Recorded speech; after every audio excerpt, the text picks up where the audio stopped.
ಅತಿ ಹೆಚ್ಚು ಮಳೆಯಾಗ್ತಾ ಇರೋದ್ರಿಂದ HD ಕೋಟೆಯಲ್ಲಿನ ಕಬಿನಿ ಜಲಾಶಯ ಸಂಪೂರ್ಣವಾಗಿ ಭರ್ತಿಯಾಗಿದೆ.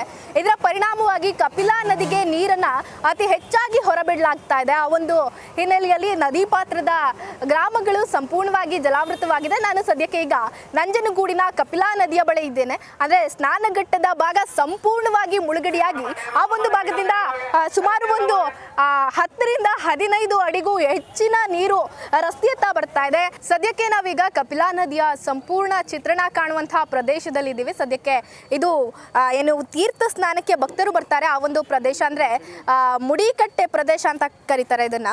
ಯಾಕಂದ್ರೆ ಇಲ್ಲಿ ಸಾಕಷ್ಟು ಹರಕೆಯನ್ನ ಹೊತ್ಕೊಂಡಿರ್ತಾರೆ ಶ್ರೀಕಂಠೇಶ್ವರನಿಗೆ. ಅಂತಹ ಭಕ್ತರು ಬಂದು ಇಲ್ಲಿ ಮುಡಿ ಸೇವೆಯನ್ನ ಮಾಡಿ ಇದೇ ನದಿಯಲ್ಲಿ ಸ್ನಾನವನ್ನು ಮಾಡ್ಕೊಂಡು ಹೋಗ್ತಾ ಇದ್ರು. ಆ ಒಂದು ಪ್ರದೇಶ ಇದೀಗ ಸಂಪೂರ್ಣವಾಗಿ ಮುಳುಗಡೆಯಾಗಿದೆ. ಎಲ್ಲಿ ನೋಡಿದ್ರಲ್ಲಿ ಸಂಪೂರ್ಣವಾಗಿ ನೀರು ಆವರಿಸಿಕೊಂಡಿರುವಂಥದ್ದು. ಈ ಒಂದು ಭಾಗದಲ್ಲಿ ಸಾಕಷ್ಟು ವ್ಯಾಪಾರ ವಹಿವಾಟುಗಳು ಕೂಡ ನಡೀತಾ ಇದ್ವು.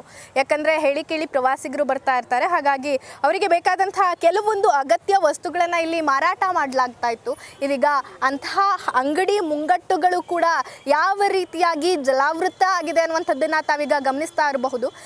ಏನಂದರೆ ಒಂದು 10 ರಿಂದ 15 ಅಡಿಯಷ್ಟು ನೀರು ಹೆಚ್ಚಳವಾಗಿರುವಂಥದ್ದು. ಅಂದರೆ ಆ ಒಂದು ಲೈಟ್ ಕಂಬಗಳು ಕಾಣ್ತಾ ಇದೆಯಲ್ಲ, ಅದರಿಂದ ಒಂದು 3-4 ಅಡಿ ದೂರದಲ್ಲಿ ನೀರು ಸಹಜವಾಗಿ ಹರಿತಾ ಇತ್ತು. ಆದರೆ ಇದೀಗ ನದಿಗೆ ಹೆಚ್ಚಿನ ನೀರನ್ನು ಬಿಡಲಾಗ್ತಾ ಇರೋದ್ರಿಂದ ನದಿಯ ಅಂಚನ್ನು ಮೀರಿ ಕೂಡ ನದಿ ಹರಿತಾ ಇದೆ. ಹಾಗಾಗಿ ಇಲ್ಲಿ ಏನು ವ್ಯಾಪಾರ ವಹಿವಾಟನ್ನು ಮಾಡ್ತಾ ಇದ್ರು ಅಂತಹ ವ್ಯಾಪಾರಸ್ಥರಿಗೂ ಕೂಡ ಸಾಕಷ್ಟು ತೊಂದರೆಯಾಗಿದೆ. ಇದೀಗ ಸದ್ಯಕ್ಕೆ ಜಿಲ್ಲಾಡಳಿತ ಹಾಗೂ ತಾಲೂಕು ಆಡಳಿತದಿಂದ ಸಾಕಷ್ಟು ಮುಂಜಾಗ್ರತಾ ಕ್ರಮಗಳನ್ನು ಕೂಡ ಕೈಗೊಳ್ಳಲಾಗಿದೆ. ನಂಜನಗೂಡಿಗೆ ಬರುವಂತಹ ವಾಹನಗಳನ್ನ ಕಡಕೋಳದಲ್ಲಿಯೇ ತಡೆದು ಬದಲಿ ಮಾರ್ಗವನ್ನ ಕೂಡ ಕಲ್ಪಿಸ್ತಾ ಇದ್ದಾರೆ. ಯಾಕಂದ್ರೆ ಹೇಳಿ ಕೇಳಿ ನೀರು ಅಪಾಯದ ಮಟ್ಟವನ್ನ ಮೀರಿ ಹರಿತಾ ಇದೆ. ಹಾಗಾಗಿ ಯಾವುದೇ ಸಾರ್ವಜನಿಕರಿಗೂ ಕೂಡ ಯಾವುದೇ ರೀತಿಯಾದಂತಹ ತೊಂದರೆಗಳು ಆಗಬಾರದು ಅನ್ನುವಂಥ ನಿಟ್ಟಿನಲ್ಲಿ ಜಿಲ್ಲಾಡಳಿತ ಇರಬಹುದು, ತಾಲೂಕು ಆಡಳಿತ ಶಿಸ್ತು ಕ್ರಮವನ್ನ ಕೂಡ ಕೈಗೊಂಡಿದೆ. ಈಗಾಗಲೇ ನದಿಯತ್ತ ಜನರು ಬರಬಾರ್ದು ಅಂತ ಹೇಳಿ ಏನು ಚಾಮರಾಜನಗರಕ್ಕೆ ಏನು ಸಂಪರ್ಕವನ್ನು ಕಲ್ಪಿಸುವಂತಹ ರಸ್ತೆಯಲ್ಲೇ ಇದೀಗ ಬ್ಯಾರಿಕೇಡನ್ನು ಹಾಕಿ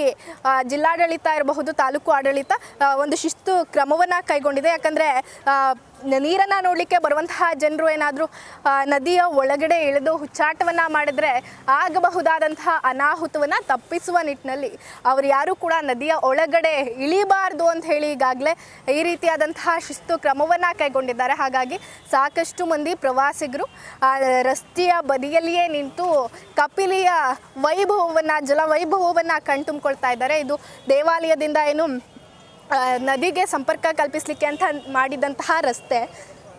ಅಂದರೆ ಮೇಲ್ಗಡೆ ಓಡಾಡುವಾಗ ವೆಹಿಕಲ್ಗಳು ತುಂಬ ಓಡಾಡ್ತಾ ಇರ್ತವೆ. ಯಾಕಂದರೆ ತಮಿಳುನಾಡಿಗೂ ಕೂಡ ಈ ಒಂದು ರಸ್ತೆ ಸಂಪರ್ಕವನ್ನು ಕಲ್ಪಿಸುತ್ತೆ. ಹಾಗಾಗಿ ಸಾಕಷ್ಟು ವಾಹನ ಸಂಚಾರ ಇರುತ್ತೆ. ಹಾಗಾಗಿ ಭಕ್ತಾದಿಗಳಿಗೆ ಸಾರ್ವಜನಿಕರಿಗೆ ತೊಂದರೆ ಆಗಬಾರ್ದು ನದಿಯತ್ತ ಹೋಗಲಿಕ್ಕೆ ಅಂಥೇಳಿ ಈ ರೀತಿಯಾದಂತಹ ಸುರಂಗವನ್ನು ನಿರ್ಮಾಣ ಮಾಡಿದರು.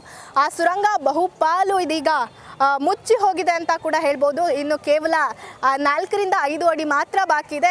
ಇದೇ ರೀತಿ ಸಂಜೆವರೆಗೂ ಮಳೆ ಬರ್ತಾನೆ ಇದ್ದರೆ ನಾಳೆಯ ಒಳಗೆ ಸಂಪೂರ್ಣವಾಗಿ ಈ ಏನು ಅಂಡರ್ಗ್ರೌಂಡ್ ಜಲಾವೃತ ಆಗುತ್ತೆ ಅನ್ನೋದ್ರಲ್ಲಿ ಯಾವುದೇ ಸಂಶಯ ಇಲ್ಲ. ಇದಿಷ್ಟು ಕೂಡ ನೀವು ಗಮನಿಸಿದಂತಹ ಕಪಿಲಾ ನದಿಯ ನೈಜ ಚಿತ್ರಣ. ಕಪಿಲಾ ನದಿಯ ಒಡಲು ಎಲ್ಲೆಲ್ಲಿ ಹರಿದು ಹೋಗಿದೆ ಅದರ ಇಂಚಿಂಚು ಮಾಹಿತಿಯನ್ನು ಇಂಡಿಯನ್ ಟಿವಿ ನಿಮ್ಮ ಮುಂದೆ ತೆರೆದಿಡುತ್ತೆ.